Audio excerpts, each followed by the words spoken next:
পিঠাপুলি খেতে শীত গরম কিছুই লাগে না, যখন খুশি তখনই খাওয়া যায়। আসসালামু আলাইকুম, কেমন আছেন আমার আপু এবং ভাইয়েরা? আল্লাহর অশেষ রহমতে আমিও ভালো আছি।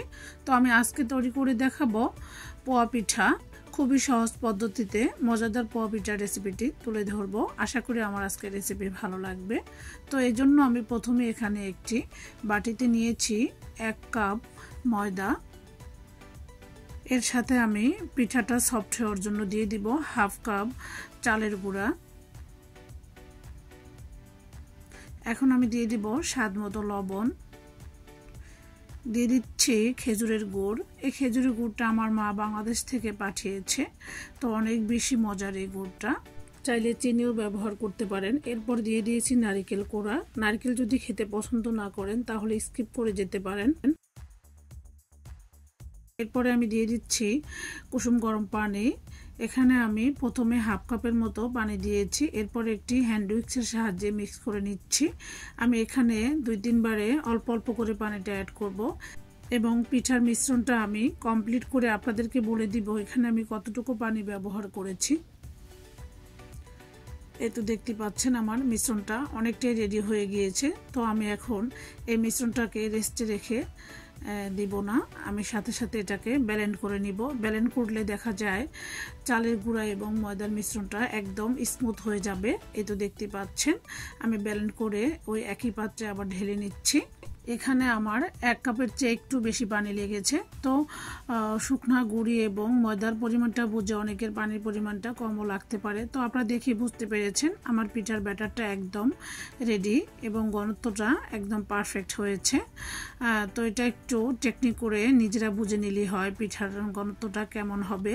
তো আমার লাইফে এই সেকেন্ড টাইম এই পিঠাটা আমি তৈরি করেছি এবং সেকেন্ড টাইমে আমি অনেক সুন্দর পিঠা বানিয়েছি। তো আপনারা দেখেই বুঝতে পেরেছেন মাশাআল্লাহ কতটা সুন্দর এবং কতটা ফুলকো হয়েছে। আমি তো খুবই আনন্দিত এই পিঠাটা এত সুন্দরভাবে ফুলকো হয়েছে বলে। যাই হোক, পিঠা বানানো আমার কাছে স্বপ্নের মতো, কারণ আমি কখনই পিঠা বানাতে এতটা ভালো পারদর্শী নই। যাই হোক, আমার পিঠাটা আলহামদুলিল্লাহ মাশাআল্লাহ অনেক সুন্দর হয়েছে।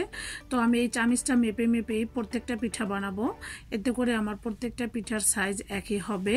তো পিঠার ব্যাটারের ঘনত্বটা যদি একদম পারফেক্ট হয় এবং তেলটা যদি ঠিকমতো গরম হয় তাহলে পিঠাগুলো খুবই ভালোভাবে ফুলে একদম টইটুম্বর হয়ে যায়। এই তো দেখতে পাচ্ছেন পিঠাটা ফুলে উঠেছে।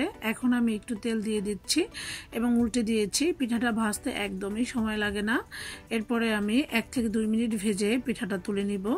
সেমভাবে আমি সবগুলো পিঠা তৈরি করব। এই তো আমি উল্টে পাল্টে পিঠাটা একদম ভালোভাবে ব্রাউন কালার করে ভেজে নিয়েছি। আপনারা আপনাদের পছন্দ মতো কালার অনুযায়ী ভেজে নিতে পারেন। এখন আমি তেল থেকে তুলে নিচ্ছি। এখন আমি আরেকটি পিঠা আপনাদেরকে ভেজে দেখাচ্ছি। দেখুন মাশাআল্লাহ কিভাবে পিঠাটা ফুলকো হয়ে গিয়েছে। তো আমি উপর থেকে একটু তেল এভাবে উঠিয়ে দিচ্ছি, এতে করে পিঠাটা খুব ভালোভাবে 2 পাশেই কুক হবে। এই তো আমার পিঠাটা একদম রেডি হয়ে গিয়েছে। এখন আমি তেল থেকে তুলে নিচ্ছি। দেখলেন তো কতটা সহজ পদ্ধতিতে তৈরি করে নিয়েছি গাল ফোলানো পিঠা বা পোয়া পিঠা। তো আমি একটি পিঠা আপনাদেরকে ভেঙে দেখাচ্ছি, ভিতরটা কতটা সুন্দরভাবে কুক হয়েছে এবং কতটা সফটি দেখেই বুঝতে পেরেছেন নিশ্চয়ই। তো আশা করি আমার আজকের ভিডিও আপনাদের ভালো লেগেছে। যদি ভালো লেগে থাকে একটি লাইক দিয়ে ভিডিওটি দেখে নেবেন। আজকের মতো তাহলে বিদায় নিচ্ছি। আল্লাহ হাফেজ।